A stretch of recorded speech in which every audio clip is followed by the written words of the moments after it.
আমার রাতের খাবার খেতে এখনো বাকি আছে। I am yet two it my dinner. আমার কাজটি করতে এখনো বাকি আছে। I am yet to do my work. এরকম কোনো কাজ করিনি বা বাকি আছে বোঝাতে স্ট্রাকচার হবে আই আমি, উই আমরা, ইউ তুমি, ইউ তোমরা, হি সে, সি সে, দে তারা, ইতিহা। এগুলোর সাথে অক্সিলিয়ারি ভার্ব অ্যাম ইজ আর যেটা যেখানে বসবে, তারপর ইয়েট টু, এরপর মূল ভার্বের প্রথম রূপ। যেমন তাদের বাসায় ফিরতে এখনো দেরি।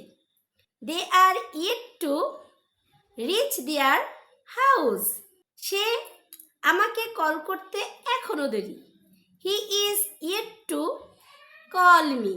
আমার ঘুমাতে এখনো দেরি। I am yet to sleep. আমার ছেলে মেয়েদেরকে ঘুমানাতে এখনো দেরি। I am yet to put to sleep my babies.